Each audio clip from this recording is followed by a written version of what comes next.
Olá, a nossa aula de hoje é sobre sistemas de acasalamentos. Para a promoção do melhoramento genético, nós contamos basicamente com duas ferramentas. A primeira delas é a seleção, que consiste na escolha dos pais da próxima geração. E também com os sistemas de acasalamentos, que contemplam as estratégias para a formação dos casais, ou seja, dado que nós já escolhemos quais são os melhores pais para a próxima geração por meio da seleção, nós vamos agora definir os casais de modo a promover ou melhorar as características que nos interessam. Esses acasalamentos, eles, na verdade, podem ser definidos após a seleção. Então, nós temos, no primeiro passo, a seleção dos pais, e no segundo passo, o acasalamento dos selecionados. Existem também estratégias que combinam a seleção e os acasalamentos em uma única etapa. É o que às vezes é chamado de mating selection. Só que para o nosso exemplo de hoje, vamos ficar concentrados nos acasalamentos realizados após a seleção dos indivíduos, como se fossem processos independentes. No primeiro passo, nós fazemos a seleção e, na sequência, definimos os casais a partir dos animais selecionados. Nós temos basicamente 3 sistemas de acasalamento. O primeiro é conhecido como acasalamentos ao acaso. E nessa situação, cada macho tem a mesma probabilidade de se acasalar com qualquer fêmea e vice-versa. Então, não há qualquer tipo de preferência, qualquer tipo de critério para a formação dos casais. Na segunda opção, temos os acasalamentos de semelhantes, nos quais os melhores machos são acasalados com as melhores fêmeas e os piores machos com as piores fêmeas. Importante a gente deixar claro aqui, pessoal, que quando nós usarmos o termo pior na aula de hoje, nós estamos nos referindo aos piores animais dentro do grupo que já foi selecionado, certo? E temos também os acasalamentos de dessemelhantes, nos quais os melhores machos são acasalados com as piores fêmeas e os piores machos com as melhores fêmeas. Nós vamos ver as consequências desses sistemas de acasalamento e as melhores aplicações de cada um. Se a gente fosse fazer uma demonstração gráfica desses sistemas de acasalamento, seria mais ou menos isso aqui. Nós temos aqui, no eixo Y, o valor genético das fêmeas, e no eixo X, o valor fenotípico dos machos, tá certo? Valor fenotípico das fêmeas, valor fenotípico dos machos.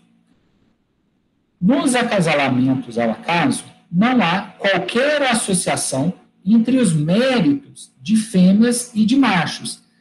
São esses pontos em vermelho aqui, ó. Então, notem que não há qualquer tipo de associação entre o mérito dos machos e o mérito das fêmeas. Nos acasalamentos de semelhantes, nós temos as situações em que os melhores machos são acasalados com as melhores fêmeas. Então, vamos olhar aqui esses pontos em verde, tá certo? A gente percebe que à medida que o valor fenotípico dos machos aumenta no eixo X, o mérito das fêmeas também aumenta no eixo Y. É um tipo de associação positiva. E na terceira situação, nós temos o acasalamento de dessemelhantes, nos quais os melhores machos são acasalados com as piores fêmeas. Então, o que a gente pode observar com esses pontos em azul? à medida que o mérito dos machos aumenta, o mérito das fêmeas diminui. É um tipo de associação negativa. Nós podemos ter esses três sistemas de acasalamentos em situações onde os reprodutores são escolhidos ao acaso, tá certo? E em situações onde nós praticamos a seleção. Ao longo da aula de hoje, eu sempre vou tentar associar os sistemas de acasalamento com as seleções, ou ao acaso, ou a seleção, nesse caso, para aumentar o valor fenotípico médio, tá certo? Com relação à distribuição dos méritos, ou o tipo de associação que existe entre o mérito genético de machos e fêmeas, nós percebemos o mesmo comportamento nas situações onde não há seleção e nas situações onde pratica-se a seleção. Apenas para a gente ter um panorama geral, a gente pode olhar dessa forma. Então, nós temos os sistemas de acasalamentos, são três sistemas, e quando a gente pensa nos sistemas de acasalamentos de indivíduos semelhantes ou de dessemelhantes, nós precisamos definir critérios para que os indivíduos sejam classificados como tal. Nós temos acasalamento de indivíduos que têm fenótipos semelhantes ou que têm genótipos semelhantes. É claro que existe uma relação entre o genótipo e o fenótipo, no sentido de que os indivíduos de melhores genótipos podem ter os melhores fenótipos, tá certo? Então, a gente não consegue isolar esses dois componentes. E, da mesma forma, nós temos os acasalamentos de indivíduos dessemelhantes, que podem ser diferentes com base no seu fenótipo ou com base no seu genótipo. Naturalmente, considerando que existe uma associação entre esses dois termos, tá certo? Hoje nós vamos tratar de situações mais genéricas, e normalmente a semelhança entre os indivíduos vai ser dada com base no fenótipo. Quando nós temos acasalamentos de indivíduos semelhantes, e normalmente o critério de semelhança é o genótipo ou o valor genético dos indivíduos, nós damos um termo específico para esse sistema de acasalamento, que é endogamia. E quando nós promovemos acasalamentos de indivíduos dessemelhantes com base no genótipo, nós temos uma terminologia específica que é cruzamento ou, num caso mais extremo, exogamia. Endogamia e cruzamentos serão temas de uma próxima aula a respeito dos sistemas de acasalamentos. Para demonstrar os conceitos de hoje, eu vou mostrar para vocês dados provenientes de algumas simulações de uma população muito parecida com a população que nós temos de tilápias, tá certo? Eu vou mostrar alguns parâmetros na frente. Então, para gerar esse programa de simulação, a gente define uma população base. Essa população ela é definida por N indivíduos. A característica de interesse, em média, μ, variância genética aditiva e a variância residual. É possível definir, então, o critério de seleção, que pode ser ou o valor genético ou o valor fenotípico. No caso desse material, eu sempre usei o valor fenotípico, definir também o número de reprodutores e o número de gerações que nós vamos promover. Define o sistema de acasalamento, se será ao acaso, semelhantes ou de dessemelhantes. O processo de seleção dos pais, os acasalamentos. Aí, depois dos acasalamentos realizados, nós geramos os valores genéticos, os desvios de ambiente e os fenótipos dessa progênie. Só lembrando que o valor genético de cada progênie é a média do valor genético de seus pais, mais um desvio ao acaso causado pela segregação mendeliana. Esse desvio ele tem distribuição normal, com variância igual a metade da variância genética aditiva. E um desvio de ambiente com distribuição normal e variância igual à variância fenotípica, ou à variância ambiental, simulada aqui. Nós repetimos esses passos de 4 até 6 pelo número de gerações que nós temos interesse e depois a gente calcula as estatísticas. Então, isso aqui é a base do programa de simulação que eu desenvolvi para gerar os resultados de hoje. Bom, então nós temos basicamente duas populações. Uma população sem seleção, onde os pais da próxima geração são escolhidos ao acaso dentro do grupo de candidatos da seleção, e uma população que eu chamo de seleção, ou de top, nos quais os indivíduos escolhidos para serem os pais da próxima geração são aqueles de maior valor fenotípico, ou seja, isso aqui simula um programa de seleção, e isso aqui simula um programa onde nós não fazemos a seleção. Então, o número de indivíduos gerados em cada geração é de 2.000. Aqui são os parâmetros, média, variância genética aditiva e variância residual, que dá para nós uma heredabilidade de 0,4, de 0,25, quer dizer. O valor fenotípico, a gente simula, né, a gente usa o valor fenotípico como critério de seleção. No caso aqui, a gente sempre seleciona os indivíduos ao acaso. Nós vamos selecionar 40 machos e 80 fêmeas ao longo de 20 gerações. Nessa outra população, os parâmetros em termos de tamanho e variação são iguais. O critério de seleção é o valor fenotípico, lembrando que aqui a gente seleciona os indivíduos de maior valor fenotípico e também o mesmo tamanho da situação anterior. Depois de promovida a seleção, nós aplicamos os 3 sistemas de acasalamento aqui. E aqui a gente começa com alguns resultados. Então, essa aqui é a distribuição dos valores fenotípicos ao longo das gerações. Nessa coluna, temos a população na qual os indivíduos são escolhidos, para serem os pais, são escolhidos ao acaso. Então, vejam que ao longo das 20 gerações, praticamente não há mudança, não há deslocamento dos valores fenotípicos em nenhum sentido, nem no sentido de aumentar o valor fenotípico e nem no sentido de diminuir. Aqui nós temos, nessa segunda linha, uma situação onde nós combinamos a escolha ao acaso com o acasalamento de semelhantes. Notem que a gente já consegue ver um certo deslocamento e, principalmente, uma mudança na distribuição ou na amplitude dos valores fenotípicos.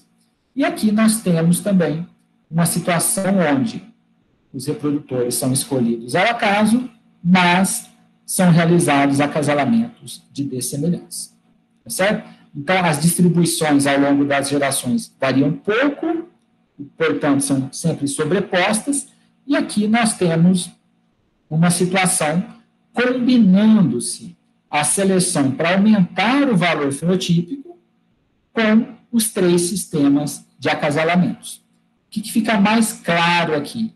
Que ao longo das gerações, nós conseguimos promover uma mudança ou um deslocamento dos fenótipos no sentido desejável, que é no sentido de aumentar a média do valor fenotípico.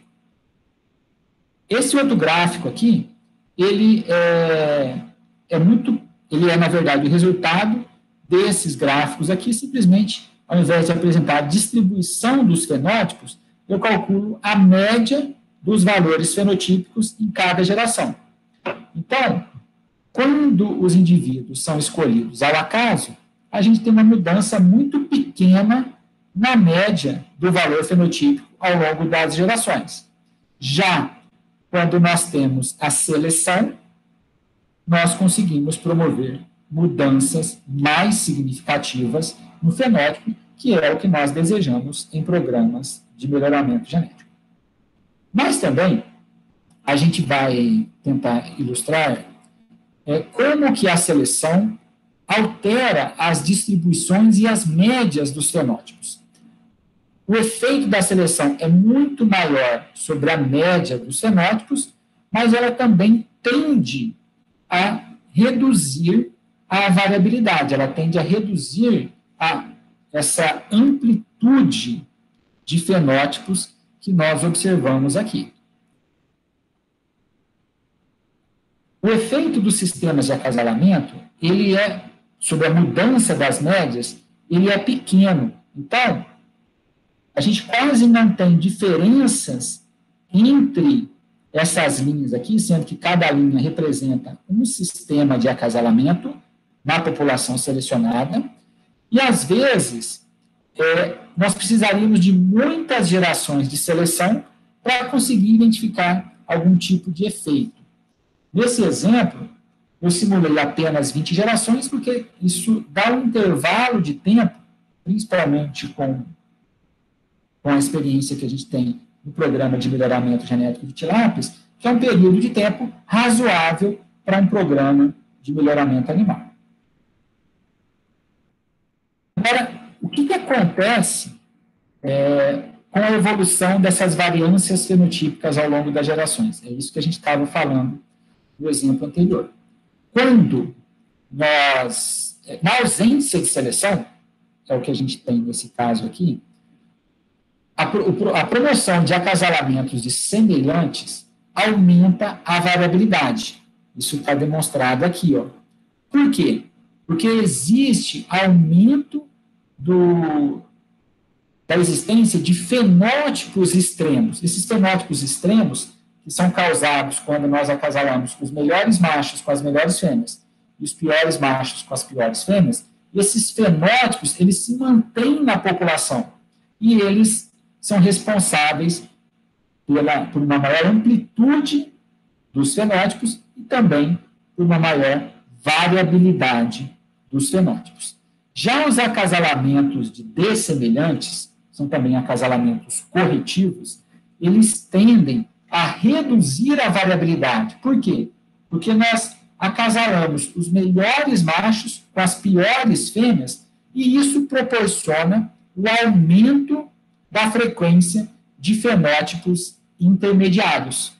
E por isso que a população tende a se manter mais homogênea. Agora, quando nós combinamos sistemas de acasalamentos com seleção, a gente observa que, com o passar do tempo, a seleção tende a reduzir a variabilidade. E isso ocorre porque, a cada geração, aqueles indivíduos de pior desempenho, eles são descartados. E a gente acaba reduzindo também a variabilidade genética e, consequentemente, a variabilidade fenotípica. Se a gente pegar dentro dessas simulações a distribuição dos fenótipos na última geração e colocar essas distribuições separadamente, fica mais fácil da gente verificar, por exemplo, que quando nós estamos promovendo acasalamentos de semelhantes, a gente acaba verificando uma frequência maior dos fenótipos, dos valores mais extremos. E esses fenótipos mais extremos, eles são sempre mantidos ao longo das gerações, porque sempre machos melhores são acasalados com as fêmeas melhores e machos piores com as fêmeas piores. Então, a gente sempre vai mantendo ou até mesmo aumentando a frequência dos indivíduos extremos. Certo? E os valores intermediários são aqueles que começam a surgir com maior frequência quando nós fazemos os acasalamentos de dessemelhantes. Então, vejam que a distribuição dos fenótipos quando se faz acasalamentos de semelhantes, ela é mais ampla, a curva é mais achatada. E a distribuição dos fenótipos, quando nós fazemos acasalamentos de dessemelhantes, ela é mais concentrada, porque existe maior frequência de valores intermediários. E nós podemos usar esse conhecimento para definir os melhores sistemas de acasalamento conforme o nosso objetivo. Importante a gente pensar também, a gente lembrar que em populações de tamanho finito, populações não muito grandes, existe o aumento da média do coeficiente de endogamia ao longo das gerações. Esse aumento, ele é potencializado quando a gente promove a seleção. Então, escolhendo os indivíduos de maior valor fenotípico, a gente também tende a escolher os indivíduos que têm os melhores valores genotípicos, que, portanto, possuem os mesmos genes, geralmente são das mesmas famílias, tá? E isso faz com que o incremento do coeficiente de endogamia seja potencializado com a seleção, tá certo? E também quando nós promovemos acasalamentos de indivíduos semelhantes. Também existe um aumento da semelhança entre parentes quando nós promovemos acasalamentos de semelhantes e uma redução da semelhança entre parentes quando nós promovemos os acasalamentos de dessemelhantes. Aqui tem alguns resultados importantes, pessoal, que nos ajudam a definir as estratégias de acasalamento quando o objetivo é realizar a avaliação dos pais a partir do desempenho das progênies, ou seja, quando nós temos interesse em fazer avaliações genéticas. Vamos lembrar o seguinte: o valor genético de um animal é a média do valor genético dos seus pais, mais a segregação mendeliana. E quando os acasalamentos são ao acaso, as médias dos valores genéticos das progênies são bons indicadores dos valores genéticos dos pais. Nesse caso, estou focando nos machos, tá? Por quê? Porque um macho, seja ele bom ou ruim, vai se acasalar com um grupo de fêmeas com o mesmo mérito genético médio do que todos os outros machos daquele grupo em avaliação, tá certo? É o que a gente observa aqui, por exemplo, ó. Então, e aí, o valor genético dos filhos é um ótimo indicador do valor genético dos machos. Olha como os dados estão bem distribuídos em cima dessa reta. Então, olha só, a média dos valores genéticos dos filhos é a média dos valores genéticos dos pais, mais a segregação. A esperança matemática da segregação mendeliana é 0. Então, quando um macho é acasalado com um grupo de fêmeas escolhidos ao acaso, com a ausência da seleção, a média dos valores de seus filhos é metade do valor genético do pai, já que a média do valor genético do grupo de mães é 0. Então, por isso que os dados ficam muito próximos dessa reta aqui. E quando nós estamos em situações onde há seleção, o que acontece nessa linha de baixo, e quando os acasalamentos não são ao acaso, é importante utilizarmos modelos estatísticos que levam em consideração tanto a genealogia quanto esses acasalamentos preferenciais e as condições de criação dos animais, que, por exemplo, podem ser usado o modelo animal. Esse modelo, ele é preciso tanto em situações onde nós temos esse tipo de acasalamento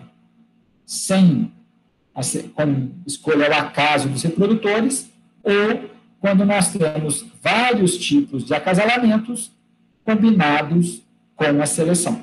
Então, O que, na verdade, é o que acontece na maior parte dos programas de melhoramento. Nós fazemos seleção e também escolhemos os acasalamentos. Para esses casos, precisamos usar métodos estatísticos apropriados e o modelo animal é a recomendação para esse caso. Bom, importante a gente considerar, principalmente dado que muitos desses resultados foram obtidos por meio de simulações, é que todos esses parâmetros podem ter efeitos sobre os resultados que nós apresentamos. Eu tentei mostrar para vocês uma situação muito próxima daquilo que nós encontramos na realidade aqui no nosso programa de melhoramento. Então, olha só. Então, vamos pensar nos 3 sistemas de acasalamentos que nós temos. Tá? O sistema de acasalamento ao acaso, ele seria o mais indicado quando o interesse for manter a variabilidade da população base, e ele é muito bom quando temos interesse em fazer testes de progenes. É mais fácil para avaliar os reprodutores quando nós temos esse tipo de acasalamento. Para acasalamento de semelhantes, ele é uma boa alternativa quando a gente quer manter ou aumentar a variabilidade, aumentar a frequência dos fenótipos extremos, tanto dos melhores quanto dos piores fenótipos, e ele acaba sendo uma boa recomendação para aqueles estoques ou para aqueles rebanhos que promovem a seleção. Porque quando a gente promove a seleção, a gente precisa, em primeiro lugar, de variabilidade. Quanto maior for a variabilidade, melhor. E quanto mais extremos forem os indivíduos, especialmente os extremos para o lado desejável, maior é a nossa possibilidade de ganho genético. Então, esse sistema de acasalamento acaba sendo uma boa opção para aqueles programas de melhoramento genético com o objetivo de promover, que são executados com o objetivo de promover mudanças nas características de interesse. Por outro lado, a gente também não pode desconsiderar o sistema de acasalamento de dessemelhantes, porque eles permitem fazer correções, são também conhecidos como acasalamentos corretivos, para a gente evitar animais extremos quando isso é de interesse. O produtor comercial, que vai comprar alevinos e vai fazer a recria, a engorda desses alevinos, ele tem interesse em lotes homogêneos. Então, nós podemos utilizar o acasalamento de dessemelhantes para produzir gerações mais homogêneas, que acabam sendo as melhores opções para os produtores comerciais. Então, vejam só, em um programa de melhoramento, às vezes a melhor estratégia, o melhor sistema de acasalamento pode ser esse, mas quando nós vamos produzir os alevinos para serem entregues para os produtores comerciais, nós podemos usar um sistema de acasalamento diferente que promova uma maior homogeneidade na progênie. Certo? Agora, a gente tem que tomar um pouco de cuidado, porque quando uma coisa é o que a gente planeja em termos de teoria, e outra coisa é o que a gente acaba conseguindo executar na prática. A nossa experiência com peixes, ela mostra o seguinte: a gente tem que tomar esse cuidado com diferenças de idade à puberdade, porque às vezes fêmeas entram em reprodução mais rápido do que machos, ou o contrário também pode acontecer, dependendo da espécie. Pode haver problemas de fertilidade, então nem todos os animais que a gente escolhe para serem os reprodutores, eles são suficientemente férteis e entram em reprodução no momento que a gente precisa, tá certo? A gente também percebe, em alguns casos, brigas entre os casais.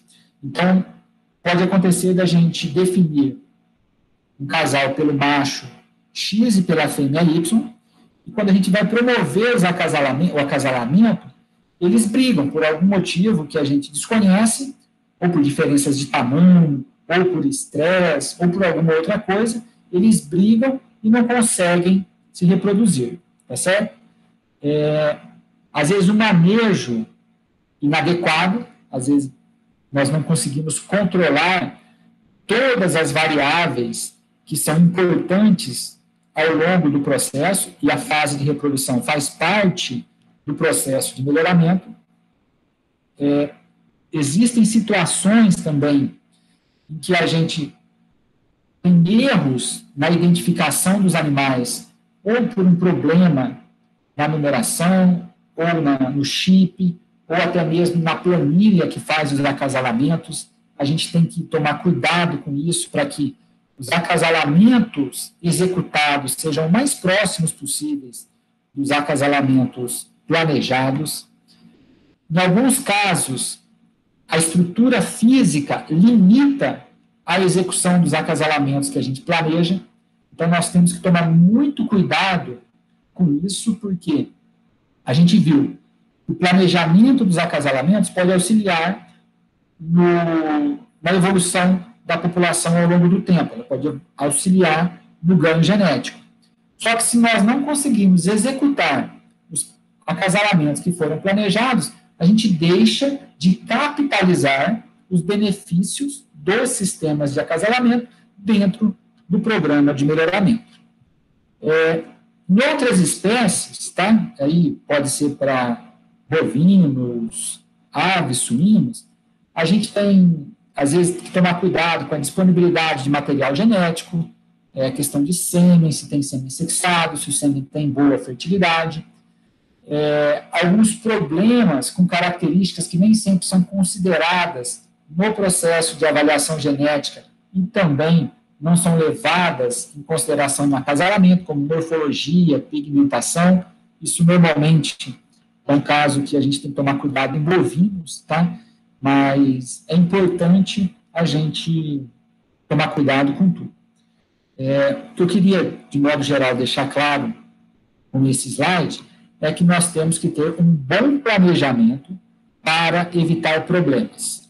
Então, os acasalamentos fazem parte de um programa de melhoramento, nós temos que planejar tudo da melhor maneira possível, levando-se em consideração a nossa capacidade operacional, levando-se em consideração mão de obra disponível, estrutura disponível, para a gente conseguir, de fato, implementar tudo aquilo que a gente planeja, tá certo?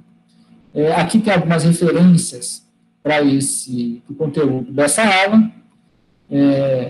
Muito obrigado, fico à disposição de vocês para eventuais dúvidas. Obrigado, pessoal.